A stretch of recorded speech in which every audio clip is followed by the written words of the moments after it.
two important visits of Iran this week. On 16th May and later on the 20th May, he held important meetings with the Iranian leadership, which you covered extensively. On 17th May, ladies and gentlemen, there were two drone attacks, one on Saudi Arabia and the other on the United Arab Emirates. Pakistan condemned both the attacks and expressed full solidarity with the two brotherly countries and their people.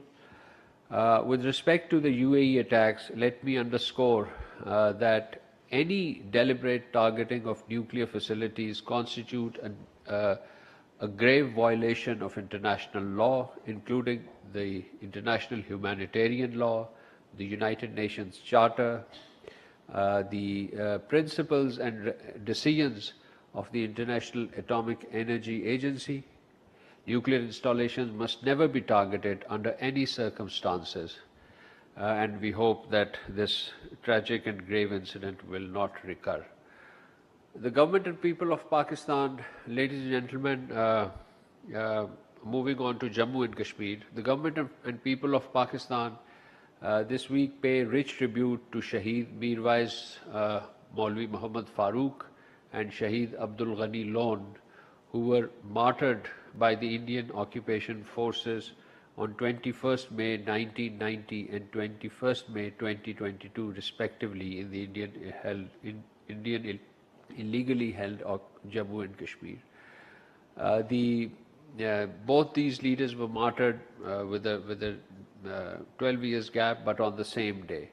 The anniversary, we remembered the sacrifice and victims of the 70 innocent Kashmiris who were also martyred, who were carrying the coffin of Mirwais Maulvi Muhammad Farooq, and were indiscriminately martyred by the Indian occupation forces. Pakistan salutes the courage of Shaheed Mirwais Maulvi Muhammad Farooq and Shaheed Abdul Ghani Lone, and countless Kashmiri martyrs who have laid down their lives in pursuit of their inalienable right to self-determination. May Allah bless them all with exalted place in Jannatul Firdaus. Ladies and gentlemen, the lack of accountability for the gruesome killing of innocent Kashmiris and their leaders remain a festering injustice and a chilling example of the brazen impunity that defines the deplorable human rights situation in the Indian illegally occupied Jammu and Kashmir. As we honor the invaluable sacrifice of the innocent Kashmiris today, we also call upon the international community, the international human rights organizations, and particularly the... This half-hourly clock is brought to you by... को करे 5 degree तक cool.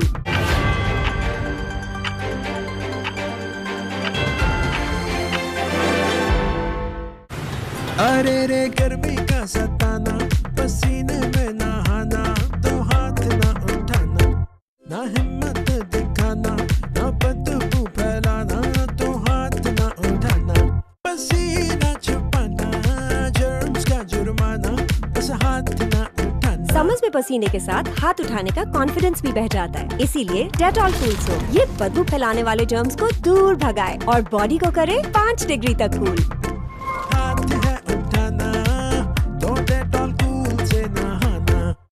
Part of the group of 8 countries. We are gratified that all detainees, including Mr. Saeed Eidhi, have successfully arrived in Istanbul, and we would like to thank the efforts of the government of Turkey in this regard. Ladies and gentlemen, this week the Prime Minister, the Deputy Prime Minister and Foreign Minister received a delegation of senior Bangladeshi civil servants under the Pakistan-Bangladesh Knowledge Corridor Initiative.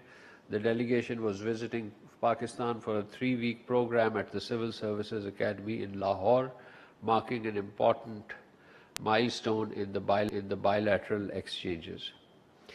And finally, ladies and gentlemen, this week we had the 16th round of Pakistan-Russia Consultative Group on Strategic Stability. This was on 18th of May in Moscow, and I was privileged to lead the Pakistani delegation to this important annual consultations. whereas the Russian side was led by Deputy Foreign Minister Sergei Ryabkov. Both sides, we held detailed consultations on international security, global stability, issues relating to arms control, disarmament and non-proliferation. The meeting reflected convergence of views on key matters on global stability and arms control, and we agreed to enhance cooperation on the international forums, and it was agreed that the next round of this consultative group meeting will be held in Islamabad in 2027. Pakistan and Russia issued a joint press statement on this occasion, which I'm sure you all covered. With this, I thank you for participation, and I'll open the floor for question answers. Yes, sir.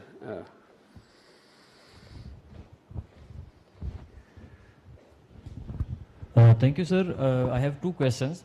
First is, I need your stance on Tada court case against Yasin Malik and his associates in Jammu. And do you think the American president can play any role in release of Kashmiri prisoners, or is the United Nations is the main platform for such matters? And my second question is, Jammu's Governor Manoj Sinha says India wants peace, but Pakistan promotes militancy. Who said? Jammu's Governor Manoj Sinha. Okay. Yes. And how can Pakistan effectively respond to these allegations at international level? Thank you. Pakistan is deeply concerned by the continued politically motivated and questionable cases against the leadership of Kashmiris, the Hurriyat leaders, Yasin Malik and others, by suppressing legitimate Kashmiri political voices through detentions, arbitrary detentions and sham trials, harsh laws. India continues to misuse its judiciary to pursue political vendetta against the Kashmiri leadership. Pakistan calls for the release of all Kashmiri prisoners and human rights defenders and the civil society activists detained in the Indian illegally occupied Jammu and Kashmir. The international community, including the United States, must play a constructive role by urging India to stop human rights abuse and release all political prisoners. The Jammu and Kashmir dispute remains internationally recognized issue on the agenda of the United Nations. Its just and lasting solution in accordance with the relevant UN Security Council resolutions and the wishes of Kashmiri people is essential to stop these systemic human rights violations such as the one that you referred. The Pakistan on its part will continue to raise the voices and uphold the human rights cause of the people of Jammu and Kashmir, and we'll raise it at the United Nations, at the OIC and the other human rights bodies, which must uphold the principle that Kashmiris should not be punished for seeking their right to self-determination. On the second part of your question regarding India's allegations, well, these allegations are not new. They follow a familiar pattern. Whenever Indian forces faces scrutiny over its human rights violation, political repression or denial of democratic freedom in Jammu and Kashmir, it seeks to divert global attention by blaming Pakistan. Pakistan rejects the baseless and irresponsible statements attributed to the so-called governor of the illegally occupied territory. Pakistan's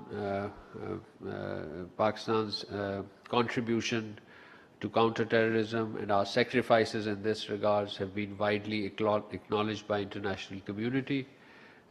India appears intent in deflecting attention from its own troubling record as a neighbor accused of fostering regional instability and support of terrorism. India's involvement in prompting terrorism in Pakistan is well known and well documented. The case of Kulbhushan Jadhav, for example, remains a stark example of alleged state-sponsored terrorism. Equally concerning are the recurring incident of extraterritorial killings by terrorist network. This pattern reflects the extremist ideology associated with Hindutva and its violence proponent, and India cannot subsume the legitimate freedom struggle in illegally occupied Jammu and Kashmir as terrorism.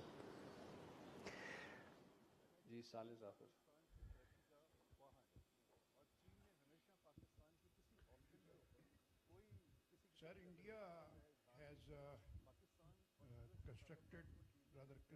engaged in construction of 2 hydroelectric projects in sheer violation of the Indus Water Treaty. One is on Kishan Ganga, while the other called is Retal. And Pakistan has approached International Court of Arbitration according to the treaty.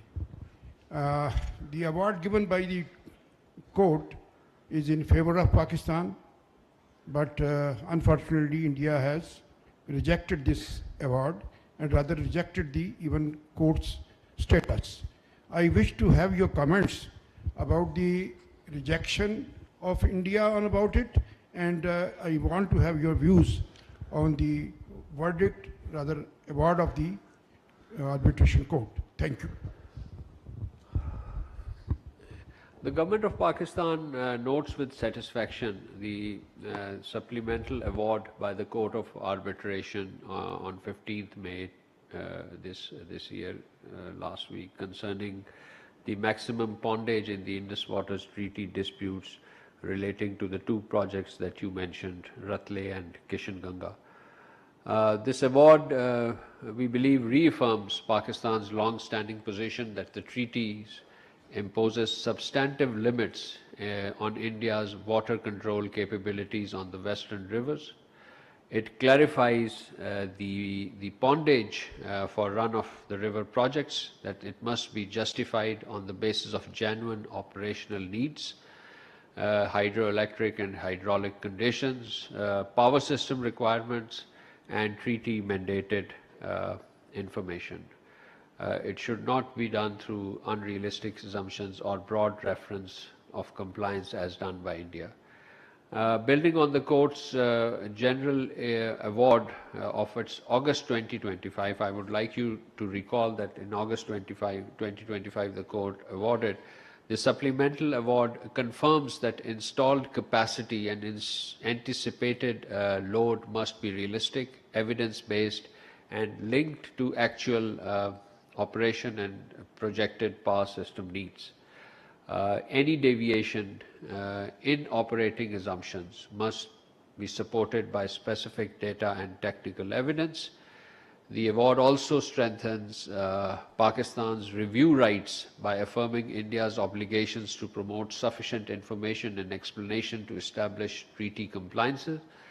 It further confirms that minimum flow obligation, where applicable, must be factored into pondage calculation for power generation. Pakistan also notes the court's earlier determination that its awards are final, binding, and authoritative for subsequent treaty processes. Pakistan will present these interpretations before neutral expert process, and this will be in accordance with the provisions of the Indus Water Treaty. We remain firmly committed to the Indus Water Treaty, its dispute resolution mechanisms, and the procedural resolution of water-treated issues. Pakistan will continue to safeguard its rights under the treaty and ensure that projects on the Western River remain fully consistent with the treaty obligation. With respect to the second part of your question on India's rejection, well, this holds no legal political value. Pakistan rejects this legally untenable attempt to dismiss the Court of Arbitration's supplemental award. The court was constituted under the Indus Water Treaty. It was constituted under the Indus Water Treaty's dispute settlement mechanism, and its awards are final and binding. India's refusal to participate cannot invalidate lawful proceedings or render the award null and void, as quoted. The award reaffirms that the treaty imposes substantive limits on India's water control capacity on western rivers, which were awarded to Pakistan under the treaty, in lieu of the 3 eastern rivers awarded to India.